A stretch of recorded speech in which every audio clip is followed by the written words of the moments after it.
আমার নবীর একজন আদুরের ভালোবাসার সাহাবী ছিলেন। মদিনার ঘটনা, যেই সাহাবীটার নাম কিতাবে আসছে আসওয়াদ। আরবি হলো আসওয়াদ, বাংলা হলো কালো, কালামিয়া। নবীজি একদিন ডাকে, আসওয়াদ বিয়ে করছো? জি না হুজুর। বিয়ে করবি? হুজুর বিয়ে করুন, যে আমি তো কালো, কেউ পছন্দ করে না। নবী বলেন, আমি তোমার বিয়ের ব্যবস্থা করব। আচ্ছা, নবীর পক্ষে গেলে বলুন, নবী বিয়ের ব্যবস্থা করবে না? আমি ব্যবস্থা করব। হুজুর আপনি করবেন? আচ্ছা ঠিক আছে। নবীজি একটা চিঠি লিখছে, আসওয়াদ এই নাও, এই চিঠিটা মদিনার বড় বাড়িটা আছে না, বড় বাড়ির মালিকের হাতে দিও। বড় বাড়ির মালিক যায় দেখে বাড়ির সামনে বসা, আসসালামু আলাইকুম চাচা। ওয়ালাইকুম সালাম ভাতিজা। নবীজি চিঠি পাঠাইছে। আরে বলো কি, বসাতে দাঁড়ায় গেছে। নবীর চিঠি খুলে দেখি লেখা, তোমার সুন্দরী মেয়েটাকে আমার কালো সাহাবীর কাছে বিয়ে দিয়ে দাও, ইতি রাহমাতাল লিল আলামিন। চুমা খাইয়া বুকে লাগাইছে, হাই হাই কি ভাগ্য, নবী চিঠি পাঠাইছে, আমার সুন্দরী মেয়েটাকে কালো সাহাবীর কাছে বিয়ে দিতাম। কিতাব লেখে মেয়েটা এত সুন্দরী ছিল, মদিনার মধ্যে এর চেয়ে সুন্দর কোনো মেয়ে ছিল না। এই জন্য মদিনার মানুষ তারে মদিনার হুর কইয়া ডাকতো। কিতাবে আসছে হুরে মদিনা। চিন্তা করতেছে, সাহাবীটা লেখলো কালো, মেয়েটা সুন্দর, কালো। নবীজি লেখছে, মানতে হবে। ছেলেটা যে কালো, কেমন কালো জানি, চায় দেখতেছে ভালো করে, চায় দেহে, আরে বাবারে একবারে জাহাজ মার্কা।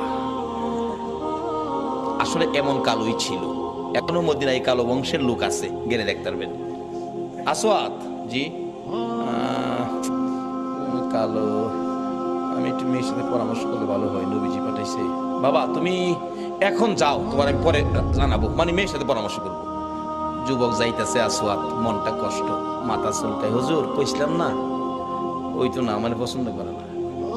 আল্লাহ গো আসওয়াদ রে, আরে যেই নবী আঙ্গুলি ইশারা করলে আকাশের চাঁদ দুই টুকরা হয়, আর এই নবীর লেখা চিঠি বিফল যাইতে পারে না। মনটা কষ্ট। আল্লাহ কয় না, হবে না, ব্যবস্থা করতেছি। মহিলার মধ্যে আল্লাহ পাক রহম দিলেন, মহিলা দৌড়ায় এসে সুন্দরী মেয়ে। বাবা যুবক আসছিল কালো, খুশি, মনটা কষ্ট যাইতেছে, ব্যাপার কি? মা এই যে নবী চিঠি পাঠাইছে, তোমার বিয়ের প্রস্তাব, কালো ছেলে, ভাবলাম তুমি রাজি হও কিনা, এই জন্য বিদায় দিলাম। মেয়েটা চিঠিটা হাতে নিয়ে চুমা খাইয়া বুকে লাগাইয়া ডাকে, বাবা এত নিষ্ঠুর কেমনে হইলা গো? মেয়েটা ডাকতেছে, বাবা গো আমি সুন্দর আর কালো বুঝি না, নবী চিঠি পাঠাইছে, নবীর কথা মানতে যাইয়া সুন্দরী মেয়ে কালোর কাছে বিয়ে বসতে রাজি হয়ে গেলাম। বাবা ডাক দেন, যাইতেছে গা, নবী কষ্ট পাবে। মদিনার মহিলারা পর্যন্ত নবী কষ্ট পাবে, এই কাজ করতে রাজি না। ডাক দেন, বাবা তো আগেই রাজি। আসওয়াদ কালামিয়া আসেন। ডাহের সাইজ দেখা যা ভালোই, বিয়াটা যদি হয় আপনারা কি দাওয়াত দিলে যাইবেন? কেউ রাজি না, যাইতেন না। বুঝছি কিছু টাকা পয়সা লাগে হয়তো, বিয়াত গেলে লেগে রাজি না। আরে এই বিয়ার টাকা লাগতো না, রাজি কিনা কন? যাওন লাগতো না, বিয়া হয়ে গেছে। আসেন। আসসালামু আলাইকুম চাচা। ওয়ালাইকুম সালাম ভাতিজা। কি ব্যাপার? বাবা আমার মেয়ে তো রাজি হইছে। কত রাজি হইলে তো খুশির ব্যাপার। আল্লাহ রাজি হইতো না, রাজি করাইছি। নবীর পক্ষের বেইজ্জতি হতে পারে না, এটা আল্লাহ দেবে না। বাবা শুনেন, মহারানার টাকা আনছেন? আসওয়াদ কয়, মহারানার টাকা? নবীর চিঠি ছাড়া আমার কাছে আর কিছু নাই। আচ্ছা এই নবীর চিঠি থাকলে আর লাগে কিছু? নবীর চিঠি কিছু নাই। মেয়েটা কয়, আব্বা আপনি না ধনী মানুষ, নবী যখন পাঠাইছে মনে হয় গরিব লোক, মহারানার টাকা দেওয়ার জন্য আপনি তাকে কিছু সাহায্য দেন। কেমন মেয়ে, বাবারে পরামর্শ দেয়, নবী খুশি হইব কোন কাজে, দেন নবী খুশি হইব, আল্লাহ খুশি হইব। সাহায্য, যৌতুক না, সাহায্য। মেয়ের পরামর্শ দিলেন, আসওয়াদ নেন, এটা মহারণা দিয়েন। আবার জিগাই, আসওয়াদ আজকে বিয়ে হলে একটা নতুন কাপড় কিনতে পারবি, টাকা আছে? এমটি পকেট, একবারে খালি, কিছু নাই। দিবেন কিনা কন? না দিলে যামুগা, সাহস হেউস। মেয়েটাকে, বাবা এটা পাগল, যাইতে দিয়েন না, নবী কষ্ট পাইব। বাবা আপনারা ধনী মানুষ, কেমন মেয়েও বাবারে পরামর্শ দেয়, ধনী মানুষ না আপনি, দেন না বাবা। একটা কাপড়ের টাকা দিলেন, মহানানার টাকাও বাবা দিলেন। লইয়া আসওয়াদ মদিনার মার্কেটে বিয়ের বাজার করবে। কাপড়ের দোকানে ঢুকলেন, দোকানদার কাপড় দে, সুন্দরী মেয়ে বিয়ে করব, দেখেন কোনটা নিবেন কোনটা না। আসওয়াদ দেখতেছে কোনটা নিবে কোনটা না।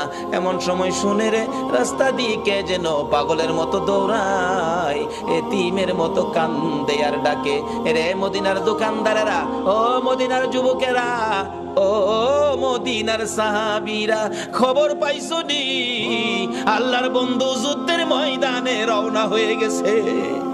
এমনি সময় যুবকেরা দৌড়াইয়া বাড়িতে গিয়ে যুদ্ধের পোশাক পরে তরবারি হাতে মার পায়ে সালাম করতেছে, মা গো বিদায় দাও গো মা। নবী বলে যুদ্ধে গেছে, বিদায় দাও, দেখা হবে হাসরের ময়দান। দোকানদারেরা দোকান বন্ধ করতেছে, দোকানদারি করবে না। আসওয়াদ নিজেকে নিজে প্রশ্ন করে, ও আসওয়াদ, নবী বলে যুদ্ধে যাইতেছে, তুই কি এখন যুদ্ধের বাজার করবি না বিয়ের বাজার করবি? মন ফাইসালা দিলেন নবী যুদ্ধে যাবে, বিয়ের বাজার করব না। বিয়ের বাজারের সবগুলো টাকা লইয়া, নবীর ভালোবাসা কাকে কয়, একটা তরবারি বিয়ের বাজারের টাকা দিয়ে যুদ্ধের বাজার তরবারি কিনে নবীর পিছে পিছে দৌড়াইয়া যুদ্ধের ময়দানে যুদ্ধ করতে করতে হযরতে আসওয়াদ শহীদ হয়ে গেছে।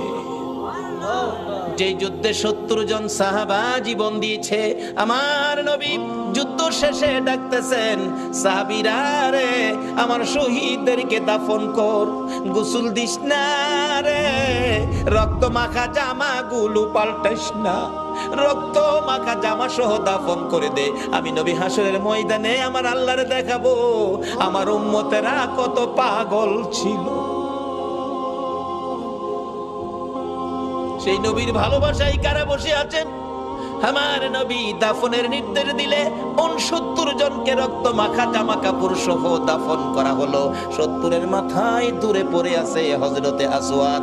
নবী বলেন, সাহাবীরা রে আমার আসওয়াদ বিয়ে করতে গিয়েছিল, এই ময়দানে দেখা যায়। একজন বলেন, হুজুর আমি দেখেছি বিয়ের বাজারের টাকা দিয়ে আপনার কথা শুনে যুদ্ধের বাজার করে জীবন দিয়ে ফেলেছে। আমার নবী বলেন, কাছে যাইয়া দেখি নতুন তরবারিটা হাতে চিত হয়ে পড়ে আছে, জিহ্বাটা বাহির হয়ে কপালে লাইগা রইছে, কলিজাটা বাহির হইয়া থরথর করে কাঁপতেছে। আমার নবী ডাকে, আসওয়াদ রে মদিনার হুর নিলি না, নবীর ভালোবাসায় জীবন দিলি রে, কলিজা দেখাইয়া বিদায় হইলি, মাবুদ আমার আসওয়াদ রে কি দিবা গো আল্লাহ। নবী বলেন, আমি কবরের পাশে দাঁড়িয়ে আছি, আসওয়াদের লাশটা ধরে ধরে নিয়ে আনতেছে কবরে দেওয়ার জন্য। নবীজি কবরের দিকে তাকাইয়া মুস্কি মুস্কি হাসতেছেন। সাহাবীরা বলেন, ইয়া রাসূলুল্লাহ এই কবরের দিকে তাকাইয়া মুস্কি মুস্কি হাসেন কারণ কি?